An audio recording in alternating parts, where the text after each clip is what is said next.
السلام علیکم پیارے دوستوں اور بچوں، آج کی کہانی کا نام ہے ٹین کا سپاہی۔ ایک ٹین کے چمچے سے 12 سپاہی ڈھالے گئے، اس لیے وہ 12 سپاہی آپس میں بھائی ہوئے۔ وہ تمام سپاہی ایک ہی جیسے لگتے تھے، سیدھے کھڑے ہوئے، ایک ہاتھ سے سلام کرتے ہوئے، لال کیپ، نیلی قمیص اور لال پتلون والے۔ ان سب نے براؤن رنگ کے لمبے جوتے پہنے ہوئے تھے۔ وہ بالکل چھوٹے چھوٹے سپاہی لگتے تھے۔ ان سپاہیوں میں ویسے تو کوئی بھی فرق نہیں تھا، مگر ایک سپاہی ان میں سب سے مختلف تھا، کیونکہ اس کی صرف ایک ٹانگ تھی۔ جب ان سپاہیوں کو بنایا جا رہا تھا تو آخر میں ٹین ختم ہو گیا، جس کی وجہ سے اس کی دوسری ٹانگ نہ بن سکی، تو وہ صرف ایک ٹانگ کا سپاہی رہ گیا۔ ان سپاہیوں کو اپنا نام بھی معلوم نہیں تھا۔ پہلی بار انہوں نے اپنا نام ایک لڑکے سے سنا تھا جو اپنی سالگرہ پر کھلونے خریدنے آیا تھا۔ بچے نے ان کو دیکھ کر کہا، ارے ٹین کے سپاہی، پاپا میں یہ سپاہی لوں گا۔ تو دکان والے نے ان 12 سپاہیوں کو ایک ڈبے میں بند کر کے اس بچے کو دیا، جو اس کے پاپا کی طرف سے سالگرہ کا تحفہ تھا۔ سالگرہ کے بعد تمام تحفے کھولے گئے تو ان سب کو ایک قطار میں میز پر کھڑا کر دیا گیا۔ میز پر اور بھی کھلونے تھے، ان میں ایک گول آنکھوں والا گلابی ہاتھی بھی تھا، جس کے سفید دانت سونڈ کے دونوں طرف دکھائی دے رہے تھے۔ ایک ٹیڈی بیئر تھا، خرگوش تھا، پانڈا تھا اور ایک لمبی گردن والا زرافہ تھا۔ ایک مسخرہ تھا، ایک دودھ فروخت کرنے والی لڑکی تھی جس کے ہاتھ میں بالٹی تھی۔ ایک 3 ٹانگوں والا خوبصورت 7 رنگوں کا سٹول تھا۔ ایک موٹر کار تھی جس کو ڈرائیور چلا رہا تھا۔ ایک بس تھی، ایک فائر انجن تھا، ایک چھوٹی سی ریل گاڑی تھی جس کا اسٹیشن کار بورڈ کا بنا ہوا تھا۔ سگنل والے آدمی نے لال جھنڈی اٹھا رکھی تھی اور پلیٹ فارم پر چھوٹے چھوٹے مسافر انتظار کر رہے تھے کہ ریل گاڑی آئے اور وہ ان میں سوار ہوں۔ مگر ان سب کھلونوں میں سب سے اچھا ایک کاغذ کا محل تھا، جس کے اندر کی چیزیں آپ اس کی کھلی کھڑکیوں سے دیکھ سکتے تھے۔ اس محل کے سامنے چھوٹے چھوٹے درخت تھے، ایک جھیل تھی جس میں 3 ہنس تھے۔ سب چیزیں خوبصورت تھیں، مگر سب سے زیادہ خوبصورت وہ لڑکی تھی جو جھیل کے کنارے ناچ رہی تھی۔ اس نے چمکیلا سا سفید فراک پہنا ہوا تھا اور ایک نیلا ربن اس کے کاندھوں سے کمر تک لا کر اس پر ٹین کا خوبصورت گلاب کا پھول لگا دیا گیا تھا۔ ناچتے ہوئے اس کی ایک ٹانگ فراک میں چھپ گئی تھی جو اس نے اٹھا رکھی تھی، اور ٹین کا سپاہی یہ سمجھا کہ اس کی بھی ایک ہی ٹانگ ہے۔ ٹین کے سپاہی نے سوچا، یہ میری بیوی بن سکتی ہے، یہ بہت خوبصورت ہے، ایک ٹانگ پر کھڑی ہے تو کیا ہوا، لگ تو خوبصورت رہی ہے۔ یہ محل میں رہتی ہے اور میں ڈبے میں اپنے بھائیوں کے ساتھ ہوں، اور یہ اچھا نہیں ہے، پھر بھی میں اس سے بات تو کروں گا۔ شام کو تمام سپاہی ڈبے میں بند کر دیے گئے، صرف ایک ٹانگ کا سپاہی باہر رہ گیا، کیونکہ وہ ایک ڈبے کے پیچھے چھپ گیا تھا۔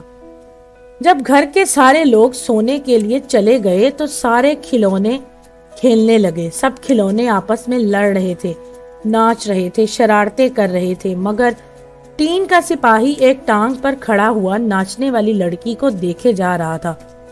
اچانک گھڑی نے 12 بجائے اور جس ڈبے کے پاس ٹین کا سپاہی کھڑا تھا، اس کا ڈھکنا کھلا اور اس میں سے چھوٹا گولا گلوبن اچھل کر باہر نکلا۔ گوبن چلایا، ٹین کے سپاہی، کیا تم اپنی آنکھیں اس طرف سے ہٹاؤ گے؟ مگر ٹین کے سپاہی نے کوئی جواب نہیں دیا اور وہ اسی طرح ناچنے والی لڑکی کو دیکھتا رہا۔ گوبن نے کہا، ٹھیک ہے، کل تک انتظار کرو۔ دوسرے دن بچوں نے ٹین کے سپاہی کو کھڑکی کی پٹی پر رکھ دیا۔ ہوا سے ٹین کا سپاہی اڑ کر کھڑکی سے باہر جا گرا۔ چھوٹا لڑکا اسے لینے نیچے بھی آیا، مگر وہ اس کو دیکھ نہ سکا۔ مگر سپاہی نے اس کو دیکھ لیا تھا۔ اگر سپاہی کہہ دیتا میں یہاں ہوں تو لڑکا اسے دیکھ لیتا، مگر سپاہی نے چلا کر بتانا مناسب نہیں سمجھا، کیونکہ چلانا سپاہی کی شان کے خلاف ہے۔ اتنے میں بارش ہونے لگی اور ذرا سی دیر میں بارش بہت تیز ہو گئی۔ सब लोग बारिश से बचने के लिए भागे जा रहे थे। लड़का भी भाग गया। किसी को क्या पड़ी थी कि एक छोटे से टीन के सिपाही की परवाह करता। वो पत्थरों में फंसा हुआ बारिश में भीग रहा था। जब बारिश रुकी तो गलियां पानी से भरी हुई थीं। इतने में दो लड़के वहां से गुजरे। इनमें से एक ने दूसरे लड़के से कहा, ऊपर देखो, यहाँ पर टीन का सिपाही है, चलो इसको पानी की सैर कराएं। उन्होंने कागज की कश्ती बनाई और टीन के सिपाही को कश्ती में रख दिया और कश्ती पानी में डाल दी। कश्ती चली जा रही थी और दोनों लड़के इनके दोनों तरफ भागते हुए खुशी से चले जा रहे थे। आहा, टीन का सिपाही दरिया की सैर करने चला। कश्ती हिचकोले खाती चली रही, मगर सिपाही सीधा खड़ा रहा। वो जरा भी नहीं हिला। आखिर वो सिपाही था, इसे बहादुर होना चाहिए था। डरने से तो बुज़दिली जाहिर होती है ना। अचानक कश्ती एक चौड़े नाले में घुस गई और हर तरफ अंधेरा हो गया। सिपाही ने सोचा, मैं हैरान हूँ, अब मैं कहाँ जा रहा हूँ। अगर वो छोटी लड़की यहाँ मेरे साथ होती तो कितना मजा आता, मगर यहाँ तो बहुत अंधेरा है। इसी वक्त एक बड़ा सा चूहा आया। ये चूहा इसी नाले में रहता था। इसने कहा, तुम्हारा पासपोर्ट कहाँ है? मियाँ, तुम यहाँ मेरी इजाजत के बगैर कैसे आ गए? लेकिन सिपाही सामने ही देखता रहा। इसने अपनी बंदूक मजबूती से पकड़ रही थी और सिपाहियों की तरह तन कर खड़ा था। कश्ती तेजी से आगे बढ़ती जा रही थी। चूहा इसके पीछे भागा और चिल्लाने लगा, इसे रोको, इसे रोको, मगर कश्ती बढ़ती चली गई। आखिर नाला खत्म हुआ और सूरज की रोशनी नजर आने लगी, मगर पानी के शोर से इसका दिल बंद हुआ जा रहा था, क्योंकि नाला एक नहर में जाकर गिरता था और वहां पानी का शोर बहुत था। कश्ती इतनी तेजी से जा रही थी कि रुकने का सवाल ही पैदा नहीं होता था। कश्ती 3 मर्तबा पानी में डूबी उबरी और अब इसमें पानी भर गया था और सिपाही गर्दन तक पानी में डूबा हुआ था। कश्ती का कागज भीग कर फटने लगा था और इसमें और ज्यादा पानी भर रहा था। आखिर पानी सिपाही के सर के ऊपर आ गया। इसने छोटी खूबसूरत लड़की के मुतल्लिक सोचा कि अब वो इसे कभी नहीं देख सकेगा। इसके कानों में एक पुराना गीत गूंजने लगा, आगे बढ़ो बहादुर सिपाही, डरे बगैर मौत का सामना करो। इसी वक्त कागज के टुकड़े हो गए और टीन का सिपाही डूब गया, मगर यहाँ इसे एक बड़ी मछली ने निगल लिया। मछली के पेट में काफी अंधेरा था, नाले के अंधेरे से भी ज्यादा। मछली इधर उधर घूम घूम कर तैर रही थी और इससे वो बहुत परेशान हो रहा था। आखिर तंग आकर वो खामोशी से लेट गया। इसे पता इस वक्त चला जब दिन की रोशनी इस पर पड़ी और किसी ने टीन का सिपाही कहा। मछली पकड़ी गई थी, इसे मार्केट में ले जाकर बेचा गया।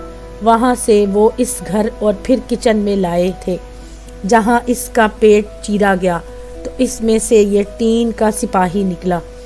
इसको घर के लोगों ने एक मेज पर रख दिया और सब लोगों को दिखाने लगे कि देखो, एक टांग के सिपाही ने मछली के पेट में कितना लंबा सफर तय किया। यहाँ एक अजीब बात हुई। इसे पता चला कि ये वही कमरा है जहाँ वो पहले आया था। वही बच्चे थे, वही खिलौने थे और वही खूबसूरत महल था जिसके सामने खूबसूरत लड़की नाच रही थी। वो भी जरा नहीं हिली थी, इसी तरह एक टांग पर खड़ी नाच रही थी। इसने सिपाही की तरफ देखा और सिपाही ने इसकी तरफ देखा, मगर दोनों ने एक दूसरे से कोई लफ्ज नहीं कहा। अचानक एक छोटे बच्चे ने इसे उठाकर सीधा आग में फेंक दिया। इसकी कोई वजह भी नहीं थी, मगर फिर भी वो आग में फेंका गया। सिपाही शोलों में घिर गया। आग की तपिश बहुत ज्यादा थी, मगर वो इससे बचना नहीं जानता था। इसके चमकीले लाल और नीले रंग उड़ गए थे। कोई नहीं जानता था ये इसके तूफानी सफर का नतीजा था या कुछ और था।